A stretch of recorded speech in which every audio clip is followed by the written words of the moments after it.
اللہ تعالیٰ نے حفاظت نظام کا جو دوسرا ذریعہ رکھا ہے وہ اس سے بھی زیادہ محفوظ، اس سے بھی زیادہ سخت ہے۔ وہ کیا؟ زمین کے جس خطے پہ،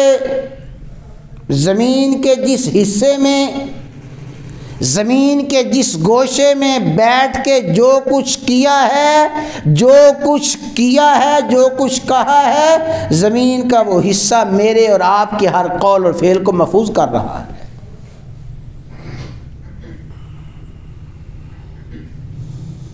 ہمارے یہ بیڈ روم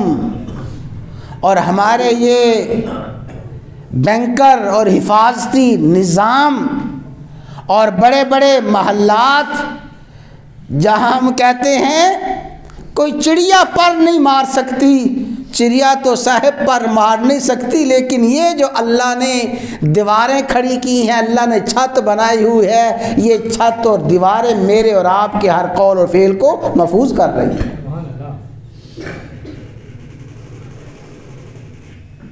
میرے اللہ نے جو کچھ فرمایا سچ فرمایا ہے۔ فرمایا وَأَخْرَجَتِ الْأَرْضُ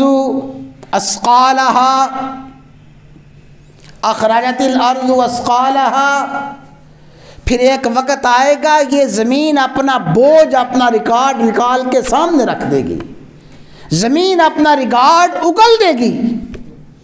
وَقَالَ الْإِنسَانُ مَا لَهَا، انسان کہے گا زمین کو کیا ہو گیا ہے، زمین کیسے بول رہی ہے، زمین کیسے گواہی دے رہی ہے، یہ تو میرا ایسا کمرہ تھا، اس کمرے تک تو کسی کی رسائی نہیں تھی، یہ تو میں نے عمل کرتے وقت چاروں طرف دروازے اور پردے گرا لیے تھے، دروازے بند کر لیے تھے، صاحب میرے اور آپ کے علاوہ تو اس بات کو سننے والا، جاننے والا کوئی نہیں ہے، یہ دیواریں کیسے گواہی دے رہی ہیں، یہ چھت کیسے گواہی دے رہی ہے، یہ دروازے کیسے گواہی دے رہے ہیں۔ اللہ تعالیٰ ان زمین کے خطوں کو، زمین کے حصوں کو قوت گویائی دے گا، زمین بولے گی، کمرے بولیں گے، گھر بولے گا، دیواریں بولے گی۔ میرے بھائیوں بتاؤ انسان اس حفاظتی نظام سے بچ کے کہاں جا سکتا ہے؟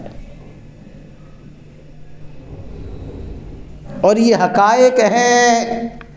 سب سے بڑے حقائق،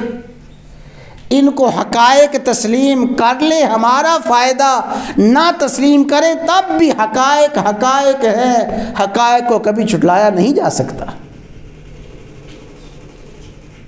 تو اللہ تعالیٰ کے حفاظتی نظام کا دوسرا ذریعہ ہے یہ زمین کا حصہ، زمین کا خطہ انسان کے ہر عمل کو، ہر قول کو محفوظ کر رہا ہے۔ اب جاؤ نا زمین سے بچ کے، زمین سے گزر کے کہیں اور جہان میں چلے جاؤ، جہاں جا کے جو مرضی کرو،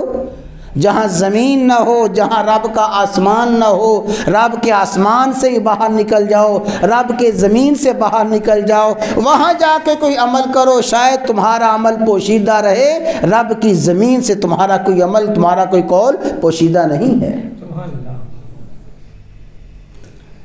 یہ حفاظتی نظام کے دو ذریعے